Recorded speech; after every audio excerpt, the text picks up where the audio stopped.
Were all OPEC Plus members, including Russia, aligned on the decision that's been made here?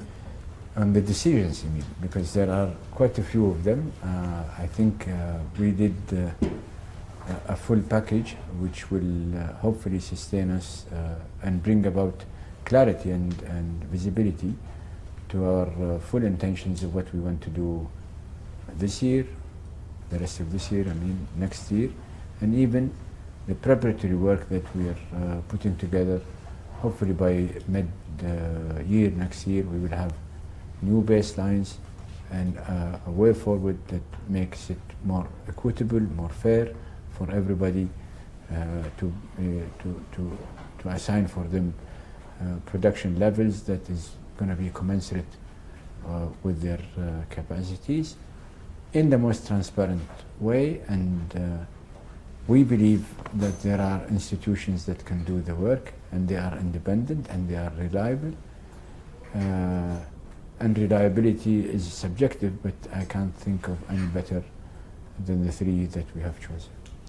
What about the Saudi lollipop, this 1 million barrel cut from July with the option to extend? Why was that move necessary? Well, I said lollipop, but then at the end I said it's the icing of the cake.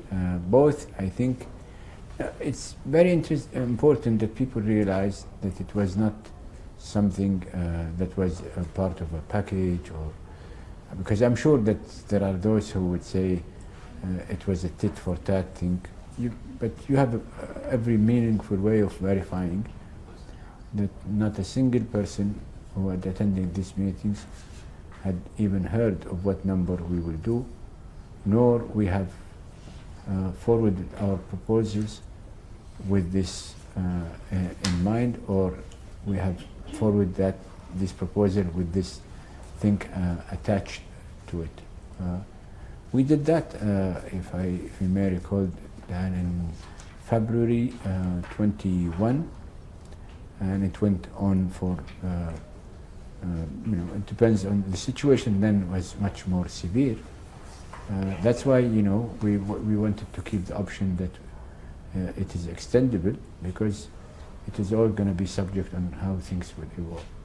We've seen oil prices fall about 10% in May, despite the cuts that are already in place. What is this latest measure going to mean for oil market balances and market stability in the second half?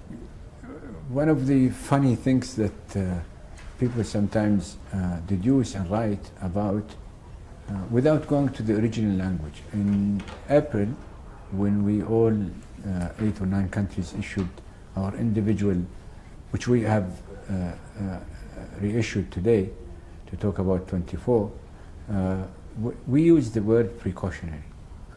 Now, precautionary, the word means we're hedging, which is hedging against an unknown.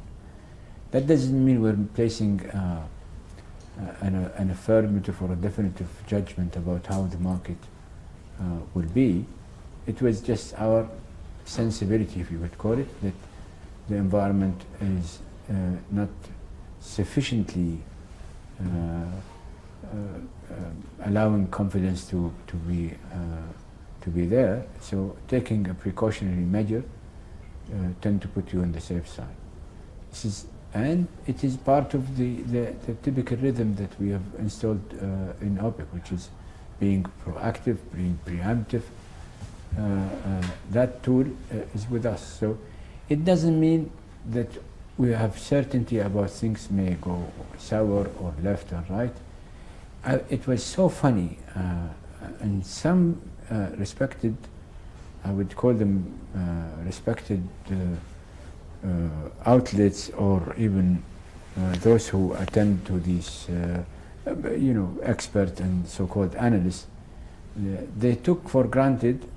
But the funny part is that when these statements were issued, they talked about the amount of inflation it would create, the amount it is all about increasing prices, blah, blah, blah, this and that. Funny enough, 2-3 weeks when things did not go, again, it's almost a repeat of what happened in October, they pedaled back again and said, OPEC Plus action failed to arouse prices. Well, who said so? So I feel sorry for them, because they should check what they have said the week and 2 weeks before, after the 4th of April, and what we've been saying ever since. So what's your message to the market now? Trust OPEC Plus, because it is the most effective international organization that is attending to a serious commodity, and we are doing it with a great deal of responsibility. And if this gigantic deal cannot enforce that, I don't know what else we can do. Do you trust your OPEC ally and partner, Russia, when it comes to maintaining its own commitments under this agreement? Absolutely. But I always liked President Reagan line, trust but verify. That's why we have 7 agencies attending to the secondary sources, and we are now plugging 3 to assess capacity. It is always a good way. That's why people bring editors. That's why people, wherever the trade is, that's why people bring those people, independent assessors, independent assessors of production, of capacity, is to put the institution at bay and leave it to professional, independent of professional to do their job. Your Royal Highness, thanks so much for speaking with me today, and thanks again for the invitation. My pleasure.